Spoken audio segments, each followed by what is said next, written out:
Hati-hati, yang kita anggap sebab sering-sering malah jadi hijab. Hijab itu sesuatu yang menghalangi kita, malah menjauhkan kita dari Allah. Banyak hal yang kita anggap, oh gara-gara amalku yang ini loh, sekarang aku jadi tentrem hidupku. Seolah-olah kamu yang bikin hidupmu tentrem dengan kamu beramal.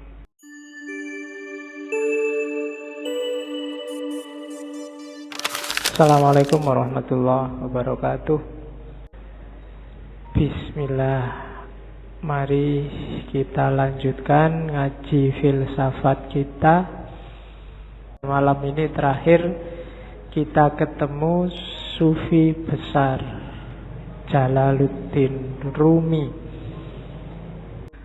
Oke, bismillah, sekarang kita lihat ya. Punya apa Rumi? Sebentar kita lihat garis besar pikirannya sebelum masuk ke cinta. Gagasan dasarnya hampir semua sufi adalah melampaui yang lahiriah. Itu kalimat-kalimatnya Rumi. Dari fihi ma fihi itu salah satu karya Rumi yang tidak puisi, tapi bukunya agak tipis, yang ngomong tentang metafisika. Jadi katanya Rumi, segala sesuatu yang tampak di depan kita bukanlah hakikat yang sesungguhnya. Ini hampir semua sufi bilang begini. Yang lahir itu tidak sejati. Yang kelihatan itu tidak asasi. Rumi ngasih contoh. Yang tampak dari bumi adalah debunya. Namun di balik debu itu adalah sifat-sifat Tuhan yang mengejawantah. Dimensi dalamnya adalah emas permata, sementara dimensi luarnya adalah sebongkah batu. Jadi ini penekanan sangat serius dari para sufi. Kita jangan ketipu oleh lahiriah. Karena yang lebih punya nilai itu adalah yang dibalik lahir. Ya kalau manusia berarti ruhaniyahnya lebih penting. Kalau itu sesuatu berarti esensinya, bukan eksistensinya. Yang ruhaniyah bisa menipu. Bumi itu kelihatannya cuma debu, tapi kalau kamu masuk ke dalam, banyak hal berharga di situ. Ada emas, ada minyak. Banyak juga hal tidak berharga. Lebih kotor dari rebu, mungkin kotoran. Tapi dia tidak kelihatan, ada di balik yang fisik. Maka jangan ketipu yang fisik. Sehingga katanya Rumi, jangan terikat oleh bentuk, keluarlah dan gapailah makna. Kacamata ini ya kacamata lahirnya. Cuma kan lahirnya tidak penting. Yang lebih penting apa? Maknanya. Alat untuk baca. Kalau cuma lahirnya ya cuma kaca sama plastik sama itu. Dia jadi bermakna karena apa? Ada sesuatu yang dikandung di balik yang fisik apa? Dia bisa dipakai untuk baca. Itulah makna. Atau mungkin pas kamu gatel terus dipakai untuk garuk-garuk. Ini kan makna namanya. Kelihatannya tidak penting, tapi dia maknanya apa itu lebih penting. Teh ini misalnya. Ini kan minum. Biar kamu hausnya hilang. Menghilangkan haus itu makna dibalik barang yang warnanya coklat ini. Itu lebih penting. Jadi haus yang hilang itu lebih penting daripada teh yang warnanya coklat ini. Jadi bukan tehnya, kualitas apapun teh misalnya, kok tidak bisa menghilangkan haus ya, kamu tidak nganggap penting, mungkin tidak kamu minum. Bismillah ya, dicoba ya menghilangkan haus benar apa. Oke. Nggak usah dijawab. Kamu nunggu aku ngomong menghilangkan haus apa enggak ya? Ya mesti wae, masuk kamu umur berapa baru paham kalau teh menghilangkan haus. Oke ya, yang terakhir itu bagus. Hati-hati, jangan tertipu. Banyak hal yang kau anggap sebagai penyebab sebenarnya adalah hijab. Ini penting. Banyak hal lahir, yang lahir ya, karena ini ngomong yang lahir sama yang batin. Yang lahiriah, yang kelihatan, kita nganggapnya ini sebab.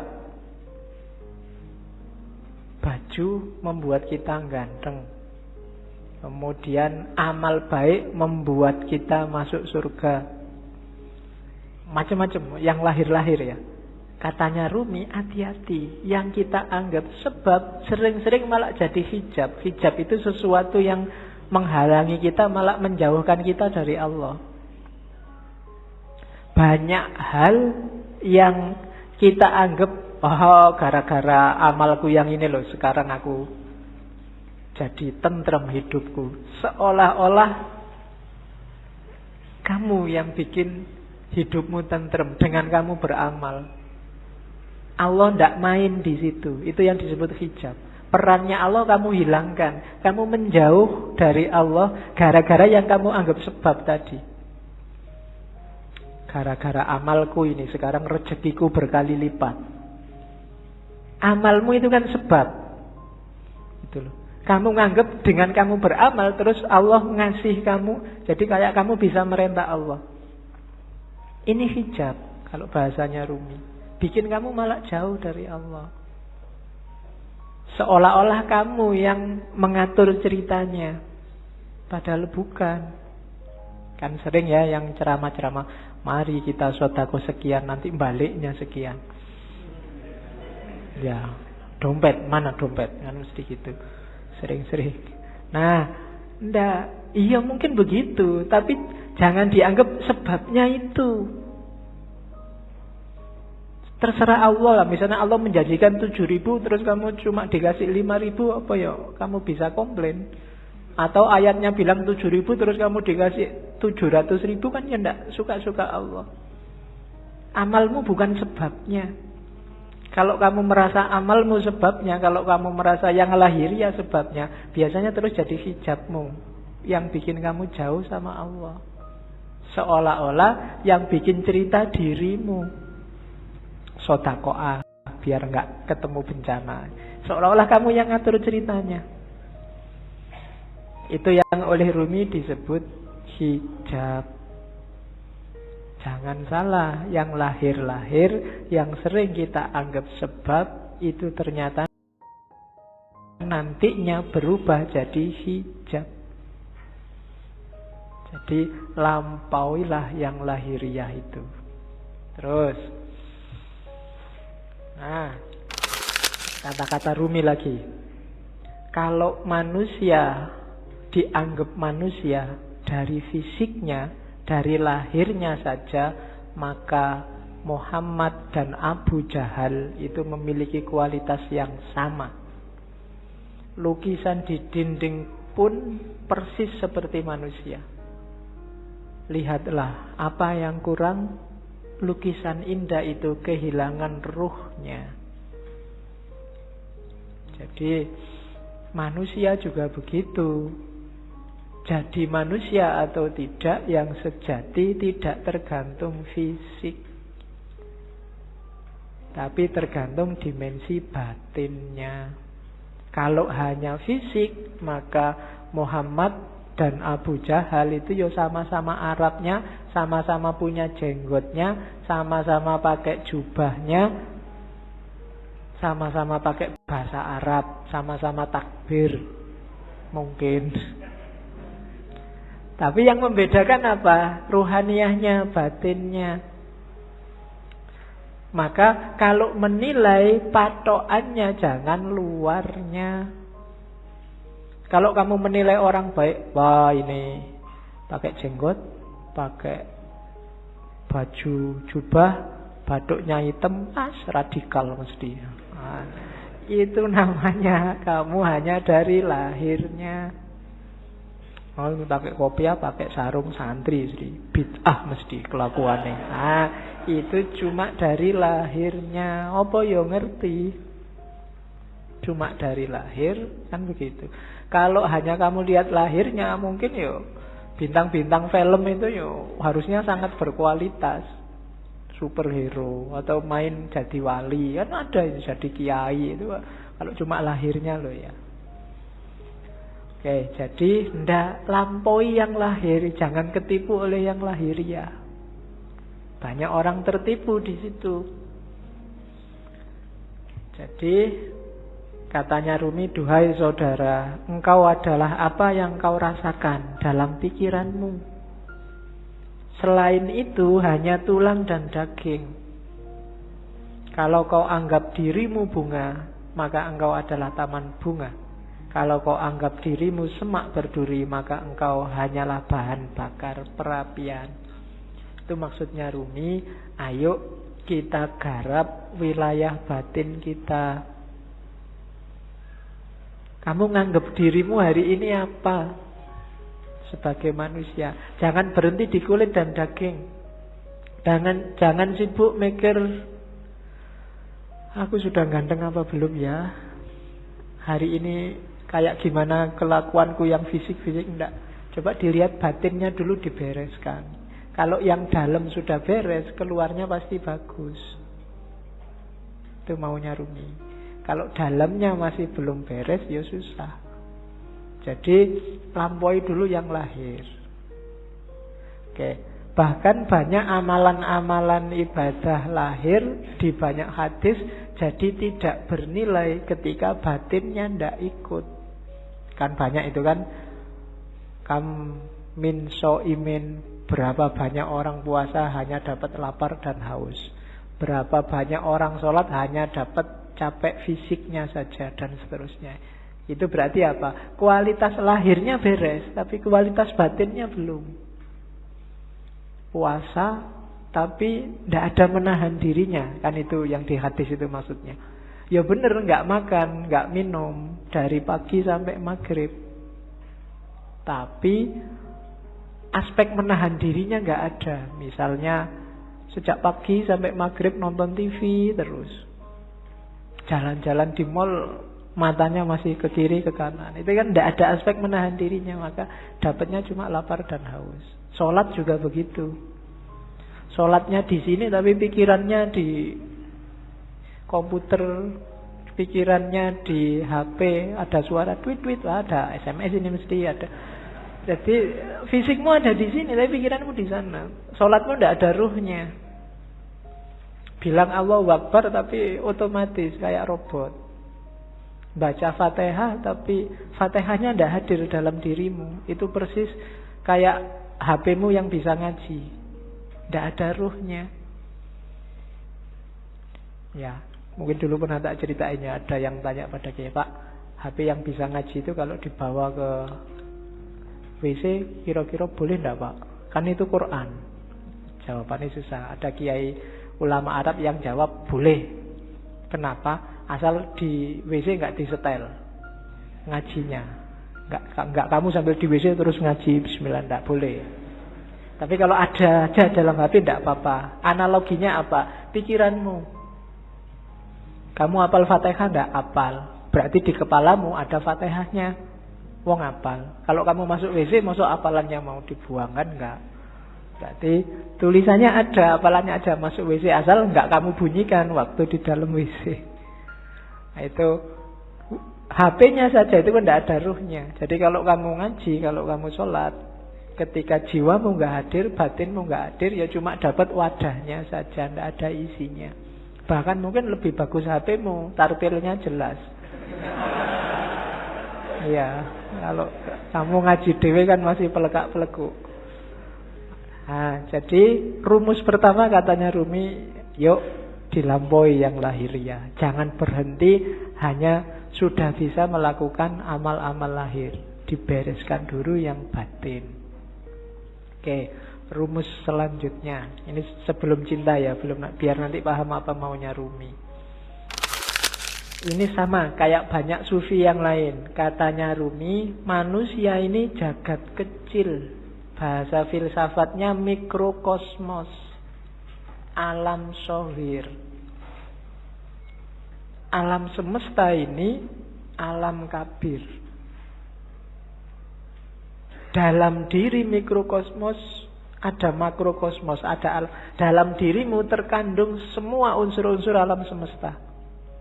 Makanya Al-Quran menyuruh, lihatlah sekelilingmu dan lihatlah dirimu sendiri. Karena dalam diri kita, apa yang ada di alam, dalam diri kita ada, dalam bentuk mini. Unsur-unsur alam apa saja itu sebenarnya ada. Mineral kah, air, api, udara, tanah, ada semua dalam diri kita. Jadi kita ini mikrokosmos. Maka pertama-tama pahamilah dirimu, kenali dirimu, lihatlah ke dalam. Nah, kalau sudah paham diri kita, kita akan paham alam semesta.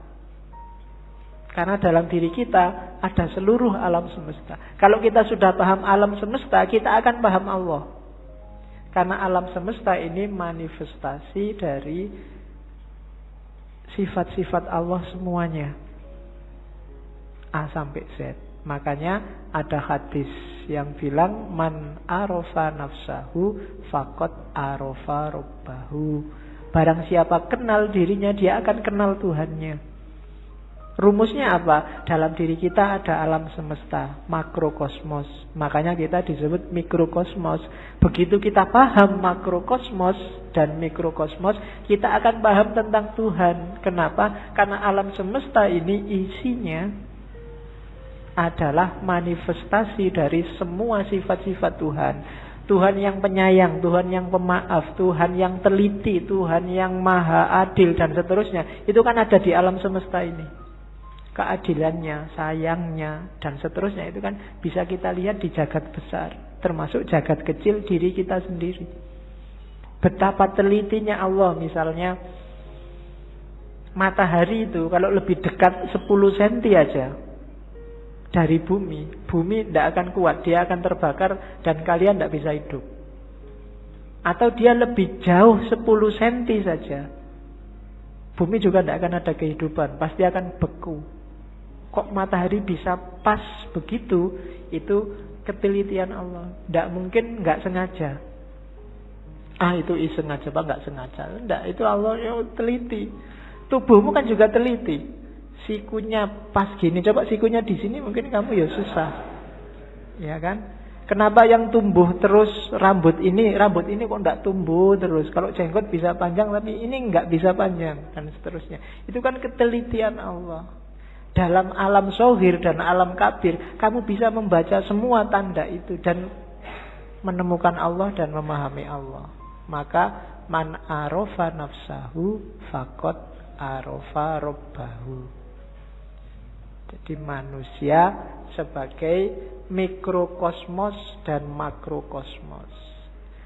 Maka hakikatnya kita dan alam itu levelnya sama.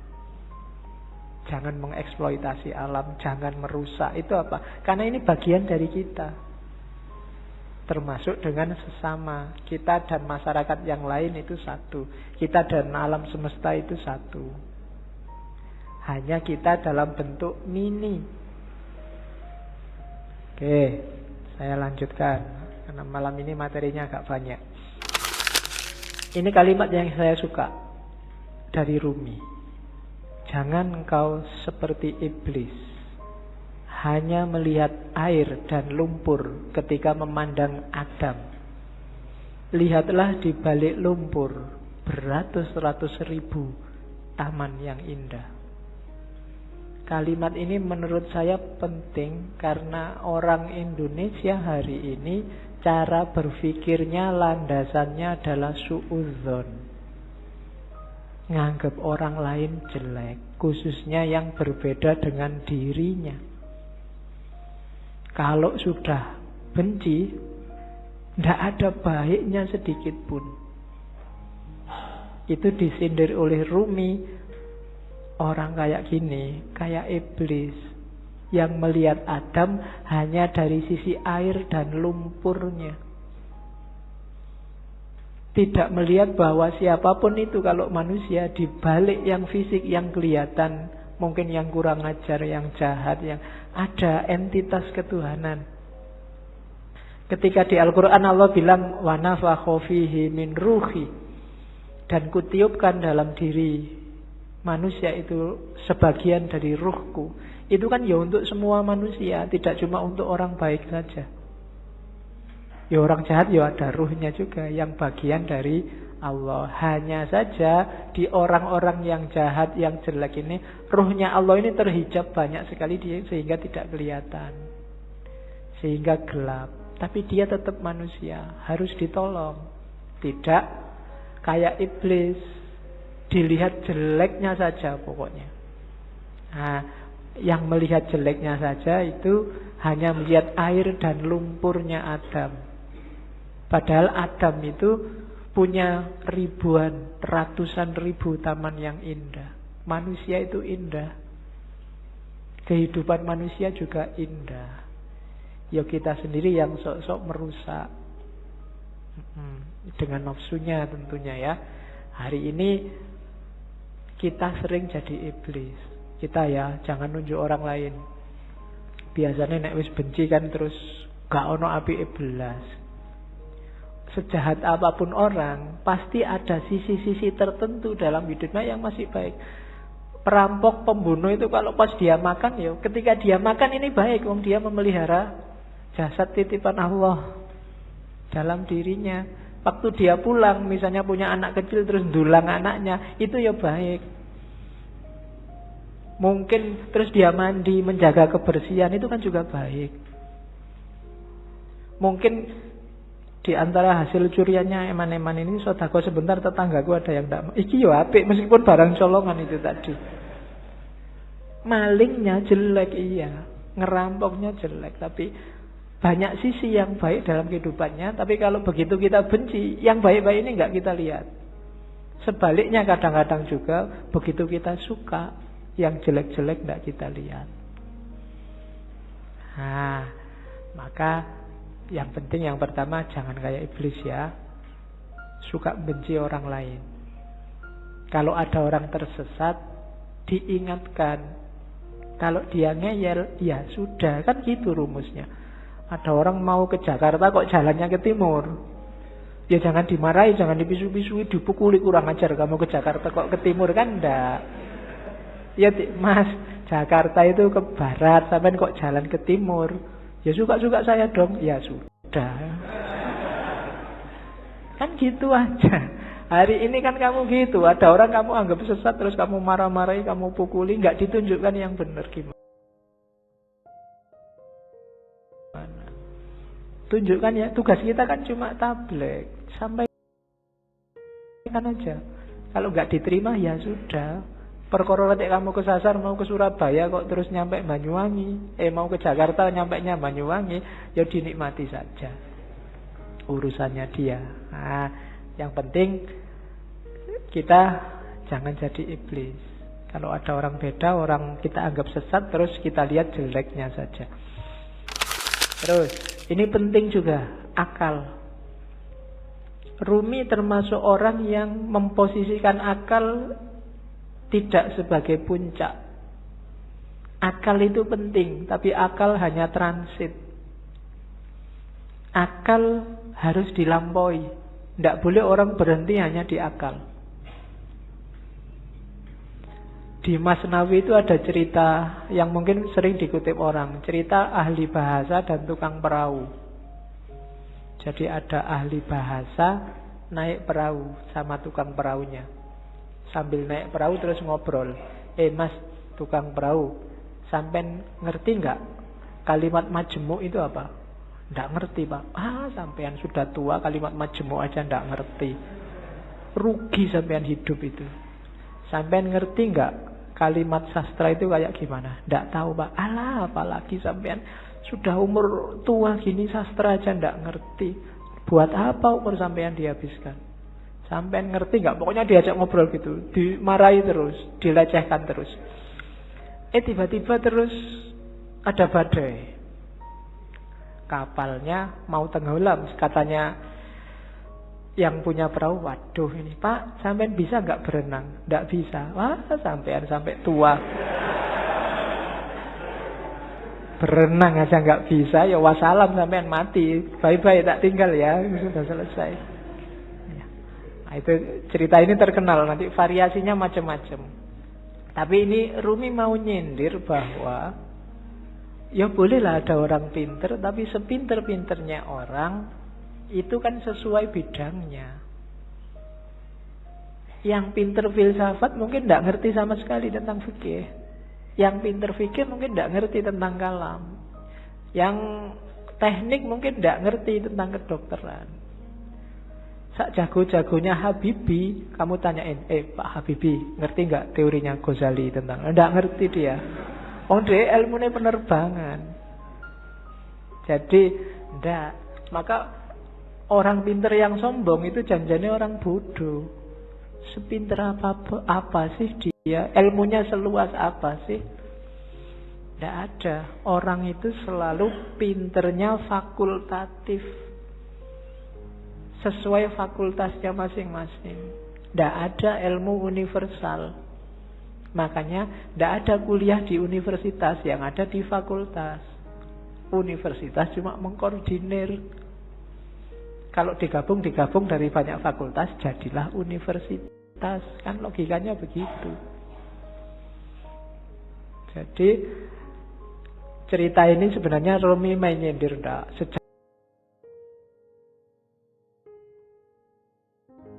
Jago-jagonya akalmu hanya bisa menangkap sesuai pengalamanmu masing-masing. Tidak akan lebih dari itu.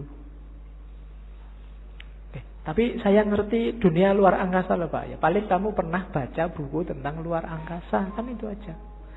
Filsafat saya juga ngerti, matematika juga ngerti. Yang kebetulan kamu ngalami membaca atau ngalami belajar.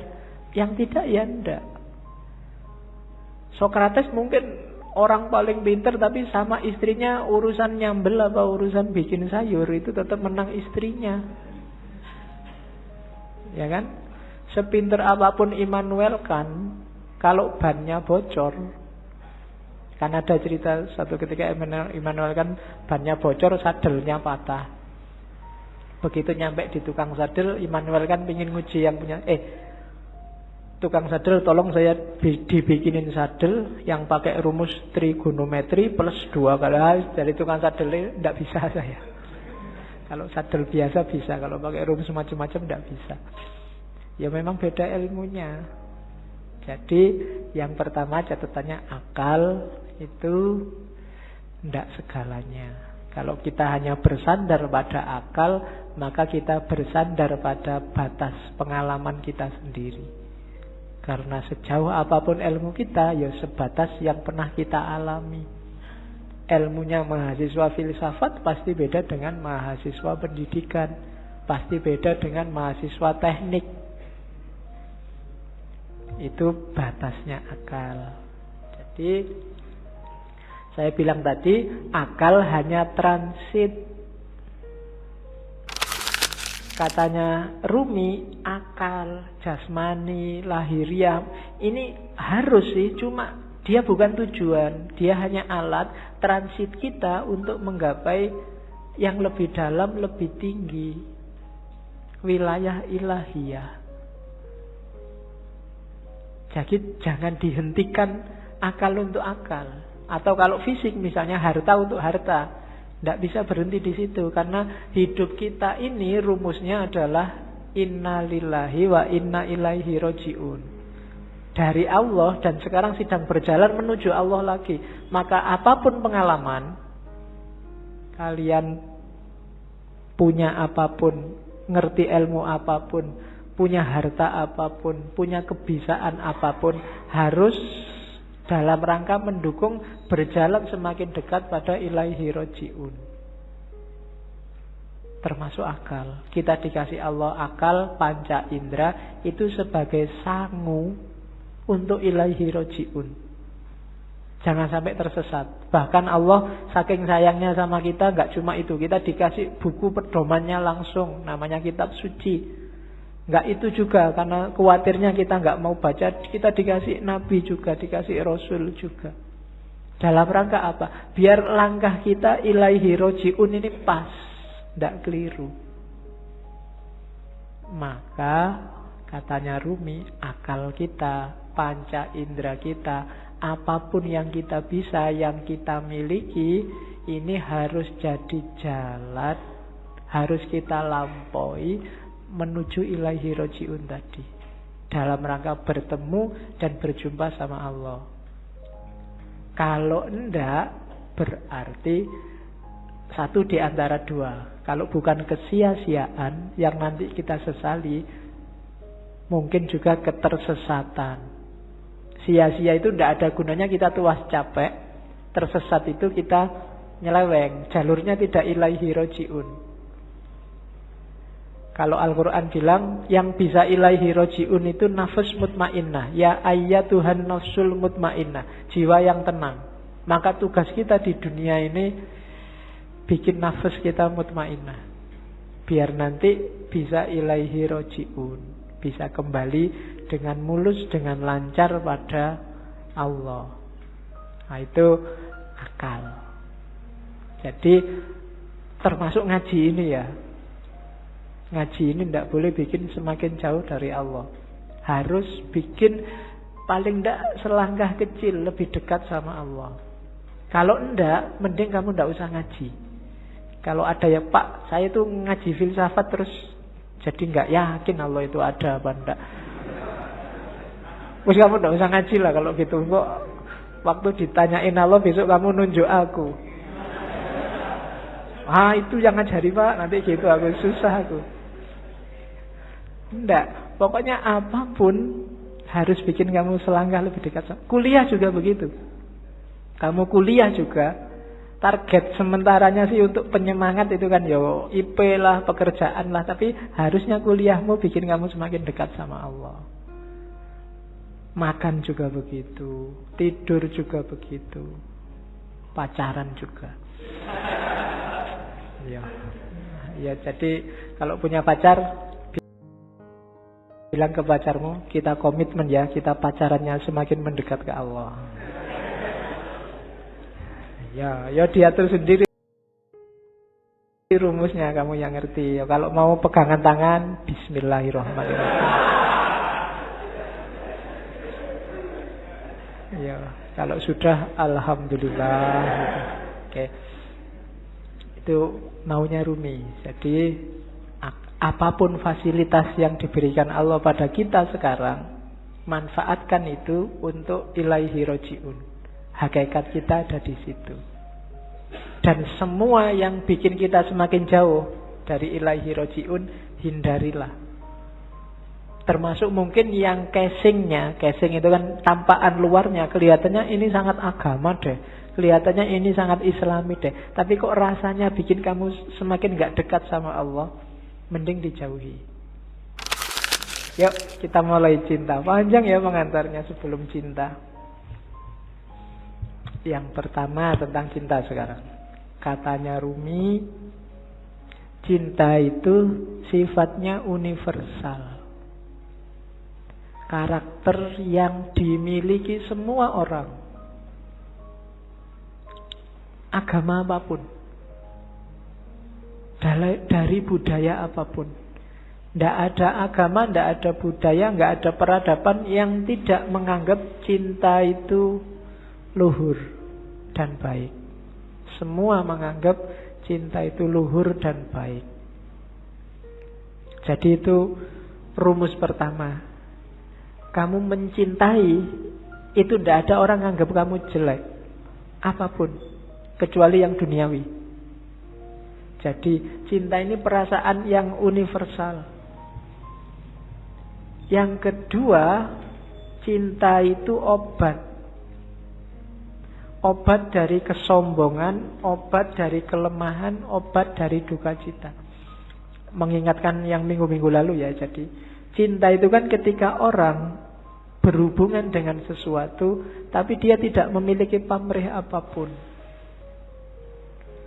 selain untuk yang dicintai. Ibu ke anak, orang tua ke anak, mungkin kamu dengan sahabatmu, ketika nggak nuntut apa-apa, kepingin yang kamu cintai ini bahagia, baik, unggul, dan bila perlu kamu berkorban demi kebahagiaannya, demi kebaikannya. Tidak usah ada balasan apa-apa. Kan itu kemarin definisinya cinta.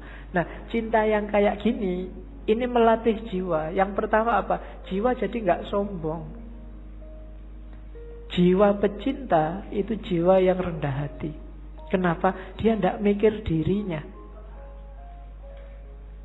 Kok kamu merasa pecinta tapi masih sombong? Belum berarti. Perlu latihan lagi. Dan pecinta pasti kuat. Ya kan? Jiwa yang kuat itu kan jiwa yang dia selalu ingin memberi, tidak minta-minta, tidak ingin dibalas. Kalau kamu memberi sesuatu dan masih ingin balasan, berarti belum cinta. Makanya minggu lalu Robiah Adawiyah bahkan bilang, enggak, ya Allah, kalau aku ibadah ini hanya minta surga, jauhkan aku dari surga. Kalau aku ibadah ini takut dengan neraka, masukkan aja aku ke neraka. Aku tidak butuh surga, tidak butuh neraka. Aku hanya butuh dirimu, butuh ridhomu. Tadi kan rumusnya bukan ilal jannah atau minan nar, tapi ilaihi roji'un, pada Allah. Sering saya ilustrasikan surga dan neraka itu kayak semacam iming-iming biar kamu jalan menuju Allah. Kayak orang tuamu ngasih, belajar loh, nanti kalau belajar rajin tak beliin sepatu. Membeli sepatu ini surganya bagi kamu. Padahal maunya orang tuamu bukan sepatunya. Begitu kamu belajar, kamu akan pinter dan kamu akan ngerti manfaatnya pinter. Sholatlah, ibadahlah, zikirlah, biar kamu masuk surga. Kamu kan semangat begitu dipameri surga. Padahal begitu kamu tempuh jalan itu, sebenarnya kamu sedang menuju Allah. Itu memang diiming-imingi begitu. Karena manusia itu butuh reward konkret biasanya. Kalau rewardnya abstrak, orang geraknya susah. Tenang aja, besok di surga 72 bidadari gratis. Di sana bisa makan sak kapoi. Ini kayak diiming-iming, kamu kan terus jadi semangat. Sebenarnya kalau kamu jalan di situ, ya kamu akan ketemu Allah. Surganya dapat surga yang punya Allah kok. Masuk ketika kamu sampai ke Allah, jiwamu tumanina sama Allah dicemplungin neraka, kan enggak? Ya pasti surga. Dan nikmatnya bareng Allah itu jauh melebihi surga. Nanti banyak teks yang bilang itu. Cuma kamu tidak bisa bayangkan. Apa sih Pak enaknya? Bayanganmu kan sama Allah terus duduk jejer sama Allah. Tidak enak Pak, enak di surga Pak. Banyak bidadarinya. Iya. Pikiranmu masih material.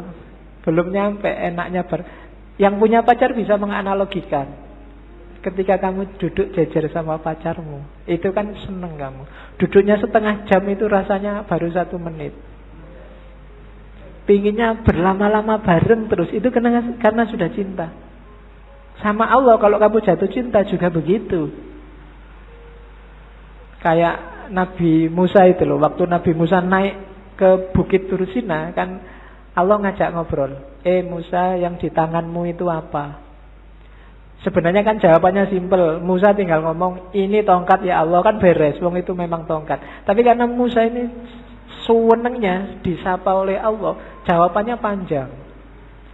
Ini tongkat ya Allah. Tongkat ini kalau saya pukulkan, dia bisa jadi ular. Kalau saya angkat, jawabannya panjang itu. Ya kalau Allah mau bilang, emangnya aku tidak ngerti. Loh. Tapi Gusti Allah ngerti dan ya dibiarin aja, ya enggak dimarahin. Kenapa? Karena sudah saling jatuh cinta. Bareng sama Allah itu enak. Kok kamu masih membayangkan, belum terbayang Pak enaknya bareng sama Allah, itu memang berarti kamu belum jatuh cinta sama Allah. Ya latihan jatuh cinta. Orang Jawa punya rumus, tresno jalaran soko kulino. Ayo dikulinakan sama Allah, apa dikulinakan itu?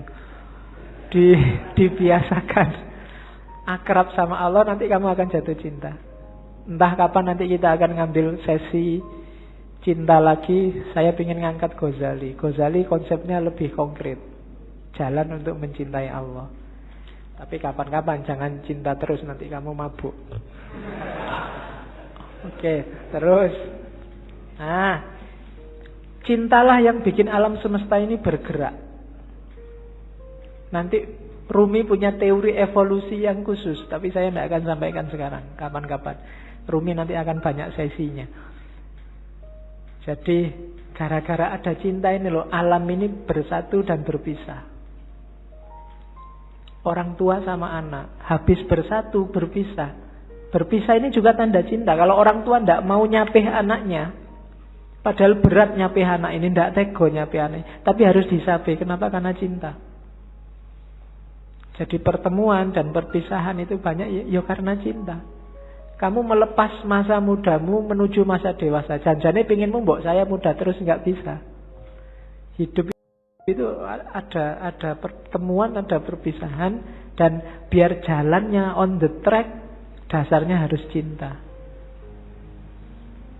Jadi cinta adalah yang menggerakkan dunia ini. Dan cinta yang bikin kita karakternya, kalau bahasanya Rumi, menuhan.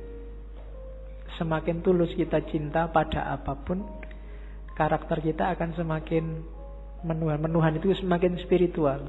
Tidak ada pamrih, tidak ada tujuan-tujuan apapun selain Allah. Itu yang kalau dalam agama disebut ikhlas. Jadi ciri sejati cinta itu justru ada pada ikhlas. Ikhlas itu kamu beribadah, satu-satunya target adalah keridhoannya Allah. Makanya Robiah kemarin di hampir semua puisinya selalu bertanyakan, ya Allah, apakah engkau ridho dengan ini? Kalau engkau ridho aku tenang. Sebelum aku yakin engkau ridho, aku ini masih gelisah. Jadi yang dikejar cuma ridhonya Allah. Satu-satunya yang dikejar cuma Allah. Itu namanya ikhlas. Lillahi ta'ala. Tidak karena apapun. Ya Allah, aku amal baik ini, semoga engkau ridho ya. Jadi yang ada di pikiran itu selalu nyali ridhonya yang dicintai. Sama kayak kamu pacaran itu kan, selalu mikir, iki pacarku kalau gini seneng enggak ya? Kalau tak bawa ini mau enggak ya? Kalau kan yang dipikir di pikiranmu selalu yang kamu enggak pernah mikir dirimu sendiri kan?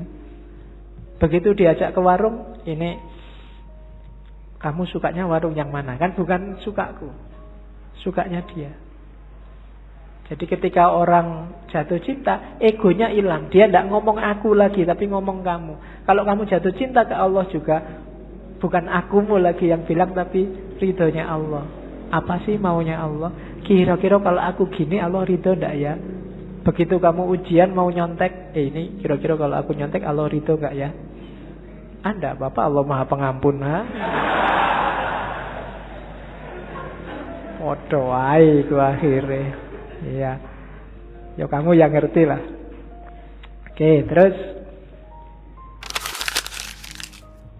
bentuk apa saja, ekspresi apa saja yang lahir karena cinta yang tulus tadi pasti baik.